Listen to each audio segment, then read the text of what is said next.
84 days reading ஜர்னியில் நம்ம 51ஆவதாக பார்க்க போகிற புத்தகம் the design of everyday things. இந்த புத்தகம் டான் நார்மன் அவர்கள் எழுதியிருக்காங்க. இந்த புத்தகம் ரொம்பவே எக்ஸைட்டிங்கான ஒரு புத்தகம் தான். ஏன்னா நம்ம டே டு டே லைஃப்பில் யூஸ் பண்ணுற சில பொருட்கள் எப்படி உருவாச்சு, அதோட டிசைன் ஏன் இப்படி இருக்குது, அதை இந்த மாதிரி மாற்றி பண்ணியிருந்தால் ஒருவேளை நம்ம இதை பயன்படுத்தியிருக்க மாட்டோமோ அப்படின்ற மாதிரி நிறைய விஷயங்களை இந்த புத்தகத்தில் எக்ஸ்பிளைன் பண்ணியிருப்பாங்க. ஒரு பொருளை நம்ம டெய்லி யூஸ் பண்ணணும் அப்படின்னா ஃபஸ்ட்டு அந்த பொருள் நமக்கு தினசரி தேவையா இருக்கணும். அடுத்தது அதை யூஸ் பண்றதுக்கான கன்வீனியன்ஸ் இருக்கணும். அதே மாதிரி அந்த பொருளுக்கான விலை அஃபோர்டபுளா இருக்கணும், எல்லாருக்கும் அவைலபிளா இருக்கணும், அந்த அவைலபிலிட்டியை உருவாக்குறதுக்கான சோர்சஸ் இருக்கணும். இந்த மாதிரி நிறைய விஷயங்களை டிபெண்ட் பண்ணி தான் ஒரு பொருள் செய்யப்படுது, மார்க்கெட் பண்ணப்படுது, எல்லாராலையும் பயன்படுத்தப்படுது.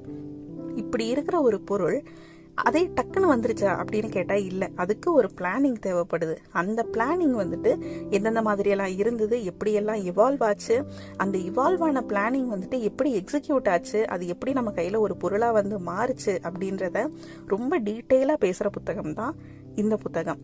ஒரு உதாரணத்துக்கு சொல்லணும்னா, நம்ம யூஸ் பண்ணுற மொபைலில் இருந்து நம்ம தினசரி பயன்படுத்துகிற இந்த டீ காஃபி ஊற்றி வைக்கிற அந்த ஜக்ல இருந்து இத்தனை பொருட்களும் ஏதோ ஒரு கால்குலேஷன் படி தான் செய்யப்பட்டிருக்கு.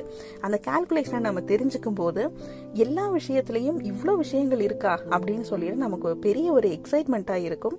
வாய்ப்பு இருக்கிறவங்க கண்டிப்பாக இந்த புத்தகத்தை படிச்சு பாருங்க. நம்ம ஓட்டுற மோட்டார் சைக்கிளில் இருந்து நம்ம பெரிய பெரிய விஷயங்கள்லாம் இப்படி இப்படி டிசைன் பண்ணப்பட்டிருக்கு அப்படின்னு சொல்லிட்டு நமக்கு தெரியும்.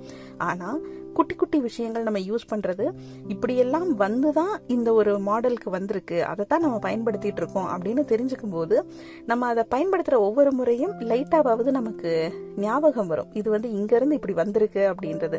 ஸோ நம்மளை சுற்றி இருக்கிற பொருட்களை பற்றி சின்ன ஒரு அறிமுகம் கிடைக்கிறதுக்காக இந்த புத்தகத்தை நீங்கள் கண்டிப்பாக படித்து பார்க்கலாம். ரொம்ப நல்ல ஒரு இன்ஃபர்மேட்டிவான ஒரு புத்தகம். வாய்ப்பு இருக்கிறவங்க கண்டிப்பாக இந்த புத்தகம் படித்து பாருங்கள். நீங்கள் இந்த புத்தகம் வாங்கி படிக்கிறதுக்கான லிங்க் நான் உங்களுக்கு டிஸ்கிரிப்ஷனில் கொடுக்குறேன். நன்றி.